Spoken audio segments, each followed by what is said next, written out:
A continuación, la corrupción.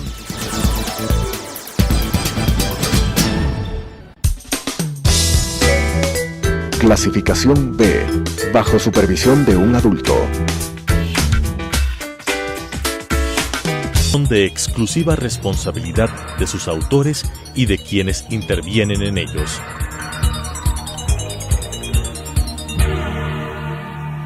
Telesucesos, Canal 29, UHF presenta La Corrupción. La corrupción es una asociación para delinquir entre corruptor y corruptos. ¿Podemos seguir siendo complacientes frente a este flagelo? Con la conducción de Freddy Bravo. La corrupción.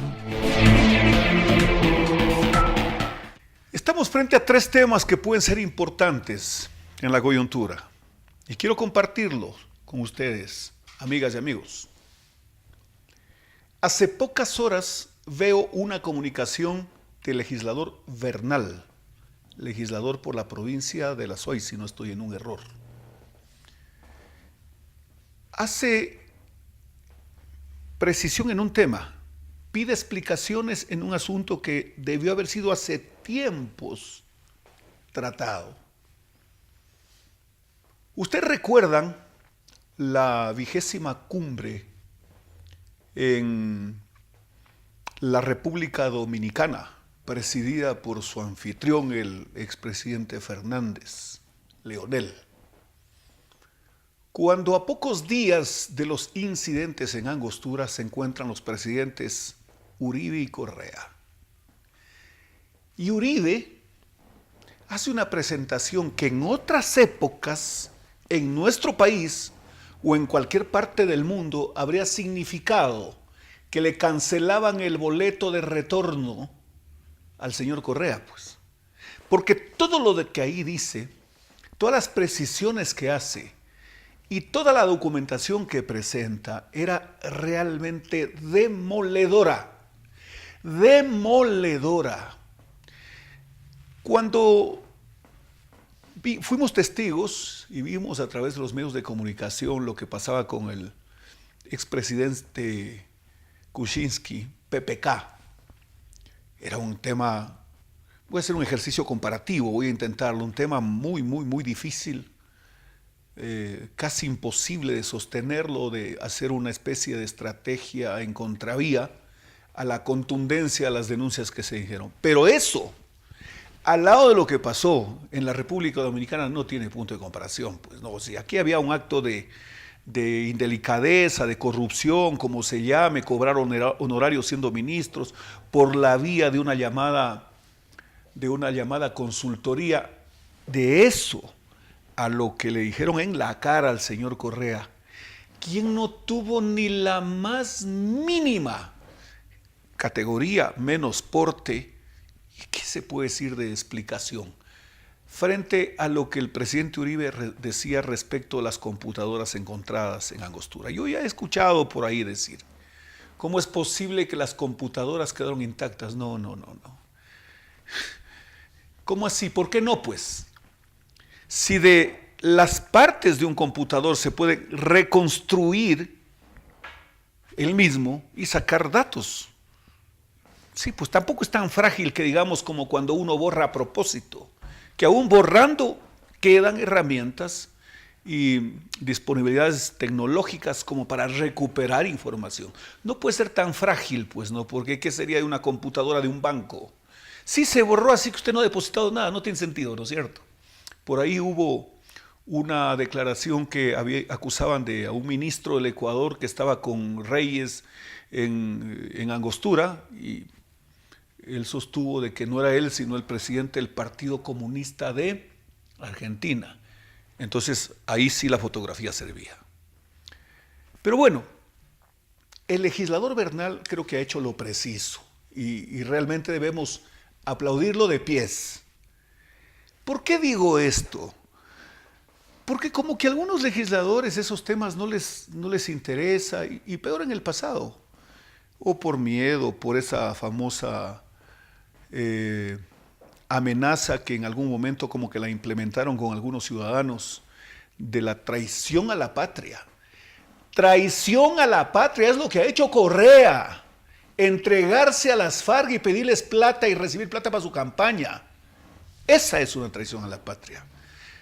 Pero yo recuerdo que el legislador entonces, quien reemplazara a Carlos Larrategui, me refiero a Diego Ordóñez, pidió información pues al Tribunal Supremo Electoral, hoy CNE, sobre los aportes de campaña al señor Correa, pero no solo de las FARC. Bueno, ahí debieron haber salido también los aportes que hacía Odebrecht, a decir de Fabricio Correa. Fabricio Correa dice que él hizo contactos con Odebrecht y es más, dijo que con algunos remanentes de la campaña, a través del tesorero Barahona, había pagado el hotel Tambo Real para que ahí habiten y hagan fiesta y hagan farra los manteles. ¿Quiénes son los manteles? Los diputados que contrataron en el Ministerio de Gobierno del señor Correa para sustituirnos a quienes habíamos sido elegidos legítimamente. Pero ese es un INRE y un estigma para siempre. Los que quieran graduarse de demócratas no pueden estar con eso sobre sus hombros. Caso contrario, que pidan disculpas y perdón a la patria. Entonces digo, el señor Fabricio Correa dijo que con lo que le sobró, o sea, con el vuelto, ¿quién les cree pues? Con eso mantenían, les pagaron los sueldos, les dieron, ¿cómo podríamos decir? Propinas, ¿no? Les pagaron sus servicios y lo que pedían pues, para que vayan a sentarse en la Asamblea en el Congreso Nacional en forma ilegítima. El legislador Ordóñez, repito, pidió al Consejo Electoral, al Tribunal Supremo Electoral, que le entregaran, en uso de sus facultades estuvo el pedido hecho, de que le entregaran la información de los aportes de campaña al señor Correa. La época del señor Pesantes, fiscal. ¿Qué es lo que ocurrió? Inmediatamente con eso que después les sirvió, entre comillas, que cuando pidan información sobre las fechorías del correísmo, se les transformaba en un boomerang por atreverse.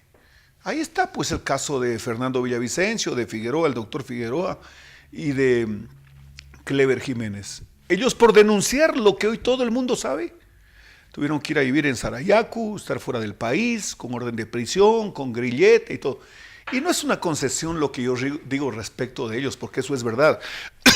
Pero, volviendo al tema, hoy el legislador Bernal yo creo que ha ido a la vena, porque pide a la fiscalía actual, al doctor Vaca Mancheno, que está en ejercicio de esa función. Ya no voy a hacer comentarios hasta cuándo ni cómo, no es importante eso. Voy a hablar de la institución. ¿Quién ejerce la fiscalía? El señor Vaca Mancheno. Y le dice, entre otros términos, le dice, señor, tenga la bondad de hacerme llegar todos y cada uno de los actos concernientes a su función, a la función que usted hoy preside, que tengan relación con la investigación que se hizo luego de las denuncias del presidente Uribe y de la monumental cantidad de documentos que entregó, videos, etcétera, etcétera, etcétera, etcétera. ¿Qué hizo la fiscalía? Ha pasado por el señor Pesantes, por el señor Chiriboga y hoy por el señor Vaca. ¿Qué hicieron? En un tema tan grave, donde estuvo de por medio una toma de nuestro territorio para hacer un escenario, no sé de qué nomás. Como dice que las computadoras a lo mejor eran frágiles, es posible que con la lluvia se dañaban y no podían controlar el negocio y sus estrategias y todo lo que suelen hacer y lo que presumimos que hacen y lo que no nos imaginamos que nomás hacen.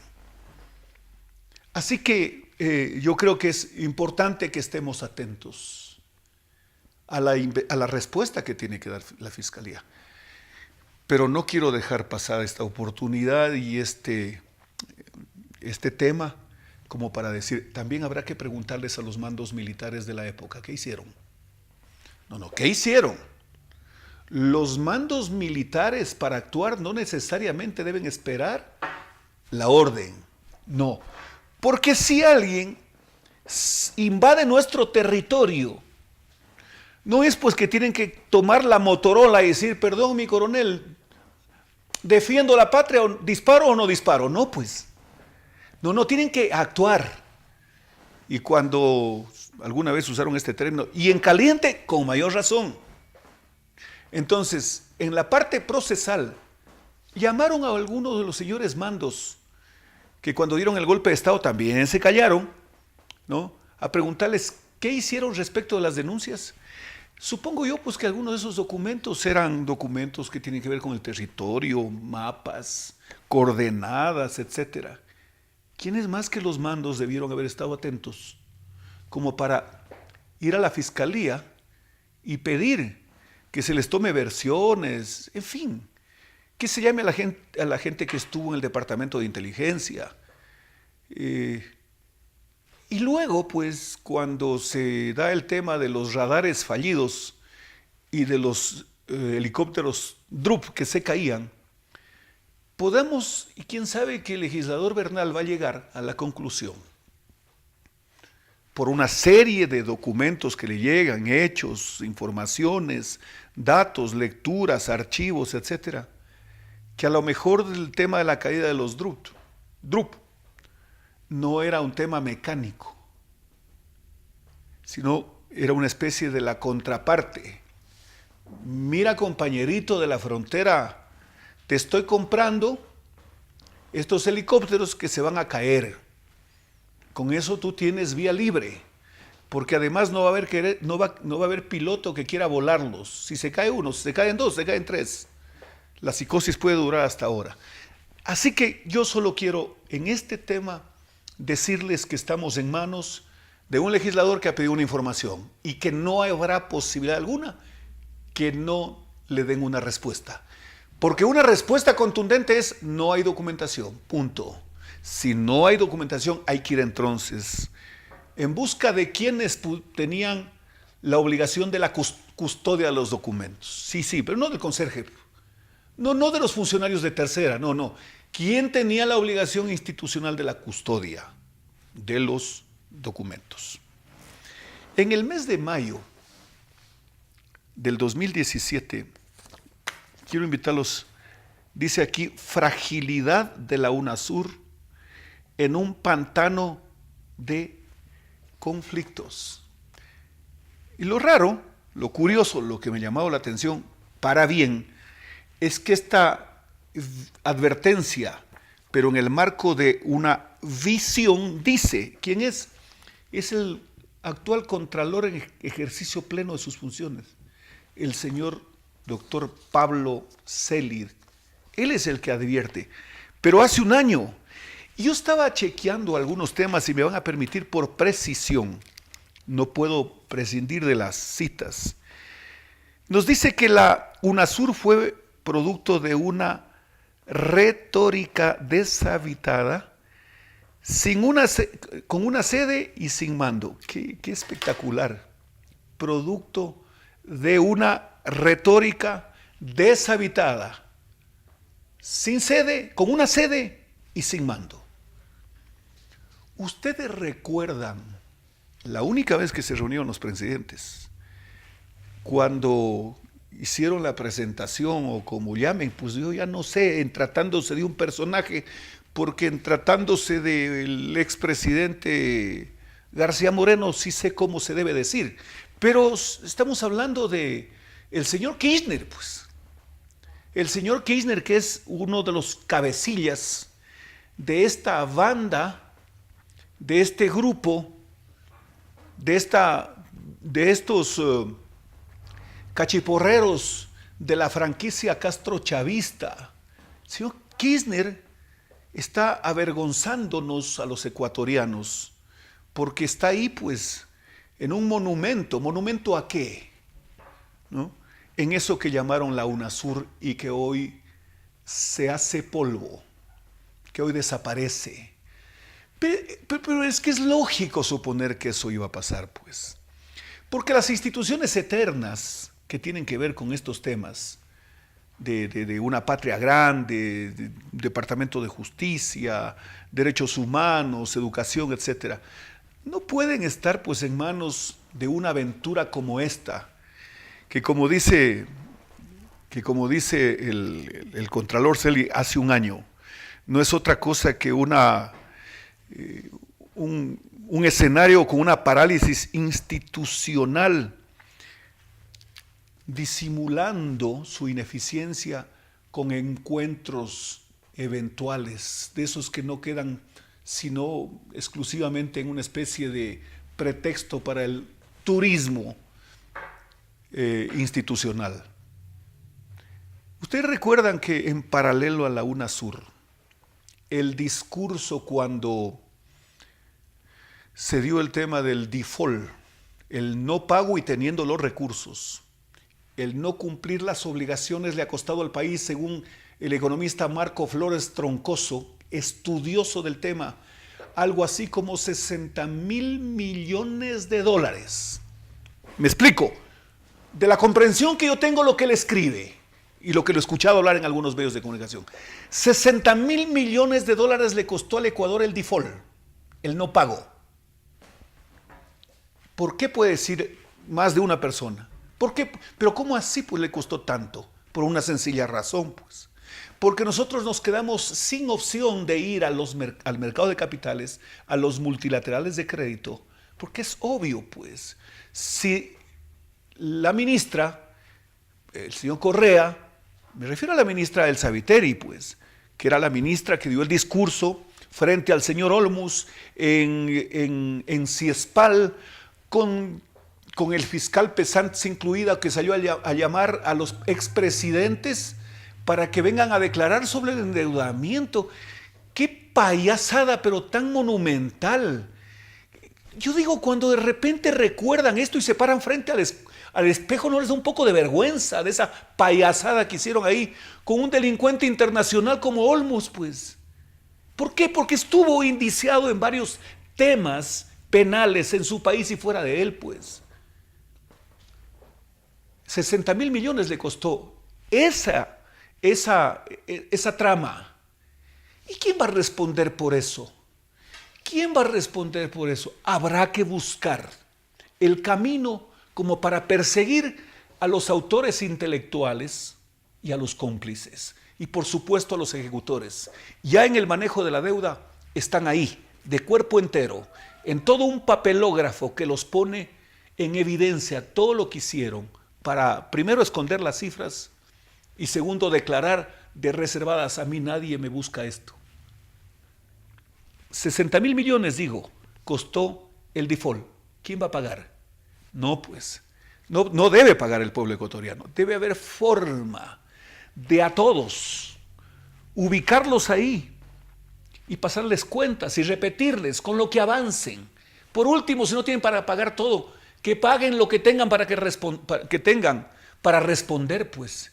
Porque eso, aparte de ser una burla, nos puso, son dos cosas terribles. Nos cerraron el crédito y segundo, nos puso a merced de los que nos prestaban dinero al 7 o 8% con el petróleo prendado. Es que esto es inimaginable. Esto es impensable, pero por desgracia ocurrió aquí en el Ecuador. Hace pocas horas el ministro del Interior acaba de dar una rueda de prensa. Hoy, esta mañana. Y dice que no tiene contactos con los secuestradores, ni por el tema de que devuelvan los cuerpos de los periodistas asesinados, ni por la pareja de ciudadanos ecuatorianos que se encuentran en manos de ellos. No hemos establecido contacto, dice. A ver, está esperando que lo vengan a buscar. Segundo, dice, encargamos a algunos organismos internacionales. Supongo que quería decir a la Cruz Roja, pero no lo dijo. Porque el ministro de Defensa ya habló de los cuerpos, se encargará la Cruz Roja. Por favor, pero ¿qué es lo que nos está pasando? Tomen en cuenta, ministros, que solo les queda 2 días. ¿Por qué digo esto? Porque en una modesta interpretación que se me ocurre pensando en lo que ha venido haciendo el presidente de la República y en su comunicación con los ministros y en sus disposiciones, el presidente de la República da una disposición. Dice, esta es la hoja de ruta. Este es el camino por donde vamos a transitar. Así que espero el resultado. A lo mejor, en algún momento faltó una persona que haga el seguimiento. Pero bueno, cuando el presidente de la República hace una semana les dice, les doy 10 días para encontrar a Guacho, 10 días para que me den respuestas. Yo estoy absolutamente convencido de que esa disposición implicaba una cosa. No una, más de una. Primero, en 10 días ustedes me entregan a Guacho. Los 10 días se cumplen y no hay Guacho, no hay ministro. Así de sencillo. Se llamaba ministro. Pero aparte de eso tenemos los cuerpos de las personas asesinadas, que yo supongo que en el devenir de los días los familiares contarán el suplicio y la tragedia que vivieron respecto de la información que ellos debieron haber obtenido de las autoridades. ¿O es que la primera información les dieron a los familiares cuando el presidente estaba volando, el presidente Lenín Moreno, entre Lima y Quito? Y el ministro Navas dijo, estamos optimistas porque regresen nuestros queridos periodistas. Le da la palabra al coronel Olivo y el coronel Oliva dice, todo apunta a que estén muertos, por Dios santo. Por eso fue la reacción de los periodistas y sus familiares, pues. Entonces, claro, de esto no es que ya pasó y que a lo mejor hubiese sido bueno hacerlo de tal manera. No. De esto tiene que haber un informe. Y de lo que entiendo, están en la cuenta regresiva los ministros. Lo escuché a uno de ellos decir, de esto solo el presidente de la República tiene la capacidad de nombrar a los ministros. ¿Cuál es la noticia? ¿Qué significa eso? Gracias por informarnos, muchísimas gracias por la información. Como que en el Ecuador no entendemos esa elemental cosa.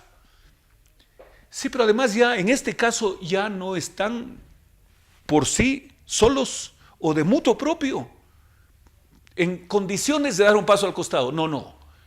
Están los días transcurriendo y están cerca de decirles, se llamaban. Un último tema. He visto que circula un video que le ha entregado al presidente de la República, el señor del Rincón. A ver, yo lo he oído ese video, yo lo he visto, pero no ahora, pues. Eso fue público. Recuerdo que a un periodista que me entrevistó sobre ese tema el año 2013, si no estoy en un error, y entrevistó a un periodista colombiano, al señor Guillén, Gonzalo Guillén, lo sacaron de la radio y de ahí pasó a otra radio, pues. No voy a decir el nombre del periodista, ¿saben por qué? No está autorizado por él, pero no es nada del otro mundo, pues. Sí, a ver, ese tema no es nuevo. Lo que alias Chorizo, tiene un nombre que se llama Alexander Duque, alias Chorizo. A él, este señor es protegido por el gobierno colombiano. A él le sacaron los ojos los de la FARC, lo dejaron ciego, logró escapar. En ese video, señor presidente, también consta, yo no creo que le entregaron editado, ese documento que entregó el señor el Fernando del Rincón. Ahí también consta ecuatorianos, no porque yo haya tenido relación política, lo voy a decir, y porque además tengo relación de amistad personal con el abogado Álvaro Noboa Pontón. Ahí también consta que las FARC planificaron ponerle droga en los barcos que transportan banano. También consta en ese video. Y les cuento, en esa época se hizo una rueda de prensa, se planificó una rueda de prensa para entregar el video a los periodistas en Colombia, en Bogotá. Y el entonces embajador del Ecuador en Bogotá, el señor Vallejo, movió cielo y tierra en el gobierno ya de Santos para impedir que en uno de los hoteles de Bogotá se haga público. Luego este video se transmitió en una cadena, si no me equivoco, la cadena América en Miami. Así que tampoco es un asunto de ayer, pues. Y ahí hay varias otras cosas que en homenaje al tiempo de ustedes, estimadísimos amigos, no les voy a decir este momento, pero en el transcurso de los días se conocerán algunas cosas. Es decir, ese matrimonio solemne e indisoluble y por toda la vida entre las FARC y Correa. ese es un asunto del cual el Ecuador ha sido víctima. Nos vemos la próxima semana. Las opiniones vertidas en este espacio por la producción y dirección del programa son de exclusiva responsabilidad de sus autores y de quienes intervienen en ellos.